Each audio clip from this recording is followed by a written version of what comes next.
Nerf Clan, Blitzers, it's Ronan. We are focusing on Kolobanovs today, Kolobanov Day, and two great games to highlight what it takes to earn a Kolobanov. And we've had some strong discussions on, not really, but some discussions on the Discord channel in arguing whether it's better to have a Mastery class Ace Tanker versus a Kolobanov. And probably not uniform agreement or anything there, but what everyone has said is in both cases, both the Kolobanov and the Mastery class, there are good games and bad games, and both of these are worthy Kolobanovs. So, the first on your left-hand side of the screen, you see the one and only Darth Bane in his 183 monster, and myself, Ronan, on the right in one of the best tanks in the game, the WZ-113, the Chinese Tier 10 heavy. The 183 needs no introduction, it's a Tier 10. TD for the British TD line, one of the TD lines. And we're here in Canal and went to the kind of the southeast part of the map. Bane taking position near this building, which is a great spot, and myself, Ronan, pushing probably a bit too far into the canal. I'm trying, if you look at the right-hand side, I am trying to get around them at A cap, knowing that we wanted to get Bane over there with his 183. Unfortunately, I made a calculated error here, and I didn't realize, as you can see if you look on Bane's screen past me, that there was a bunch of guys over there. I thought it was the 30B by more or less by himself. I did not realize that all their TDs were camping over there. Luckily, Bane, he missed that one, but Bane took care of them. You see some monster shots from him. I did hit this 30B with HE right in the butt right there for 625, which made my day. So then, as I'm sitting here, I'm realizing that I'm going to have a big problem, that I have a bunch of TDs. I don't exactly know where they are, but I know they're there, and even if I back up into the spawn, again on the right side here, nothing to do about it. But luckily, there is Bane with a 1,075 roll into the 268. Really one of the game-changing shots that we had. He also rolled earlier, if you saw that, 1,000 plus into the grill, which made probably those two shots change the outcome of the game. Myself, however, I'm remaining here fighting with this AMX 30B while Bane is trying to get a shot in on this 183, the E3. And look at Bane and look at that patience with his aiming. Gosh, I wish I had that. That's why Bane is our derp expert. But now we're bleeding pretty hard here. I'm down to 348, Bane at 710. And there's Bane trying to get another shot at the E3, and you can see, I'm Ronan trying to get a shot at the E3. Bane is getting into A cap, which is his position. The problem is we are now, I guess we're 5-on-5, but we have bled terribly. And frankly, we don't have the greatest team on Earth. So the K99 over there against Bane is in a really pretty good hull down position, but no worries, Bane. I think HE's him and finishes that. I come back to help after finishing off those guys. And then we have, of course, a mouse with 2,000 hit points coming at us. And we had a 5 versus 4. I actually thought this game wasn't going to be that challenging at this point. There I am aiming heat, shooting heat into him, trying to get into those cheeks. I got it that time, but that mouse will cause us a lot of problems. Bane goes back on the left-hand side, focusing on the other side, because there were still some guys over there. And now we're 3-on-4. There's the pesky E3 that just won't die, but Bane finishes in what I think, again, looks like HE. And now we are 3-on-3. You'd think, oh, goal is good, but this mouse still has a ton of hit points, and I did not land that heat shot into him. So Bane comes, 710, hit points, gets clocked, but that's no problem. He's going to AP this guy, and we are in good, and oh my goodness, it's a bounce. What a ridiculous bounce. Totally wrong there in terms of the call. So here is my suicide move on the right. I knew Bane had no chance to take that shot. I thought I might with the strong turret, but I did not, and I die. So it's 1 against 3. I don't know what the heck happened to the other players. Bane clears the mouse. We have 954 points versus 741. 1 base versus 3. So we should win by points. And, we got a genius in the 92E1 telling Bane to turn around, probably the bad call. And Bane starts to push forward here only to have their T92E1 directly behind him, but he bounces the shot. I slowed that down. Bounces the back of the turret of the 183.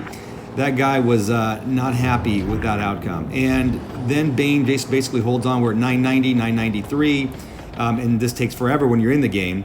The 92E1 wants to come again to say hello. Bane says goodnight, and the game is done. Set, match. Bane finishes 4,313 damage. Myself, Ronan, 3,467. Collectively, about 8,000 damage. And as you look here at the damage done by Bane, he damaged their entire team. Got a Kolobanov, did not get the mastery the Bane was after, and he wasn't too happy about that. I think it was deserved. All right, now you see Lek and myself, Ronan and myself on the left-hand side, Lek in his Tiger 2, I'm in the 252U, and this time it's Ronan who will, one of us will die. I guess you guys will figure out which one. On my left is this ST1, or I'm not sure which one that is, who is not a very good player, but has good stats, as you'll see. And then we were pushing left here on I think this is Desert Sands. I don't remember the name of the map. You guys know the map. So I go to the traditional haul down spot. Lek a little bit to the right. He likes to do this, which is very helpful because if they are not organized, as you see him catching this T-34, it gets us into a perfect position. So Lek starts to beat up on the 34. I realize I got to get over there and that no one is coming to my haul down position. And I correctly did not push around the buildings because there were two nasty TDs over there who would have torn me apart. And so luckily I go over here to help Lek with a 34. So far the STI is actually playing all right. I want to know what happened to him later on. And meanwhile on the other side the Meds are losing and should have come with us. I don't remember if we called it or not. But so I cleared the 34 for Lek with Lek. And then you see the Ferdinand and the Jag Tiger over there on my left. And Lek is taking apart that now KV4. And Lek pushes over there. I actually thought I was holding back those two TDs from Lek. And you can see on Lek's screen I probably wasn't. And that was a BS shot on my part. But Lek was having a hard time with this KV4. I thought I was holding them off, but decided to go over and help him. The STI, I just don't know what this guy was doing. Just kind of sitting there farming, I guess. You know, taking his time. I actually, if you see here on the left, I tried to shove past him to help Lek, and he wouldn't let me go by, whether intentionally or unintentionally. Now that we have a Jag Tiger, and if you guys haven't played the Jag Tiger in a few months, you need to. That buff has made it really, really fantastic. So Lek and I need to take these two apart. We have an STI. It should be very manageable, but we know that the Meds are coming, so we knew we were running out of time here and needed to do it. We can't just hold with 3 Meds coming at us, and 4 of us and 1 of us about to die from them. So I wanted to get this Ferdy out. He had lower hit points, and I wanted to flank him. So you see, Lek actually finished him off.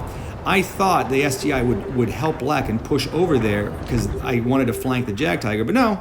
The STI followed me over here in his typical stupid farming position, which meant that Lek got cleared, and Lek's our best player on the team easily, so that was, I thought, at the end of the game. However, I got lucky here and caught this Jag Tiger on fire with my AP round, and I've had a high roll as well, so that was probably the game-changing shot. Now it's 2-on-3. You know, with STI, it's one of the best heavies in the game, and certainly in Tier 9. I thought this wouldn't be that big of a deal after clearing the Jag Tiger. However, this friend here in the STI was just, I'm not quite sure what he was doing, and he got flanked by the T-54. This guy was a good player. Lek just made a comment that he's a 35%. He was a 55%er, but just on an off day perhaps, or maybe, I don't know. And he has a pretty good average damage, so he's not a seal clubber. Anyway, I cleared the T-54, and now that was a 1-on-3 after they cleared him. This J Panther 2 is pushing up on me, and he really should have beaten me. He was full health, etc. And meanwhile, there's the Panther 8.8. This should be a video of why not to buy that tank. The guy never even penned me. And the Panther 2 continues to miss me. He bounced me once, missed me there, and I think he bounces me a couple of more times. I switched here to, I just tried him with AP actually. The front of the J Panther 2 is no special armored thing. And if you guys are wondering if this guy's an idiot, he is not. He's actually a 60% seal clubber, but in a re-roll seal clubber, so he's not a bad player. But the 252U has great, amazing armor, and I was able to get around him there. The classic move against a no turret TD. Got him side by side, and then he couldn't even turn it. Finished it off with an APCR in his side. It's a lot of work there, 3723 damage. I thought I mastered it, but I didn't, another mastery class. But Lek and I did get a whole bunch of awards, crucial contributions, etc. You can see Lek's stats there. I don't know why I showed you that, doesn't matter. And here are the tanks we took apart. See that J Panther, 942 damage. So overall, again, Kolobanovs are really a fun way to end a game. You certainly get your palms sweaty, and it's a great way to finish a fun game. Please subscribe to the channel. Have a great day.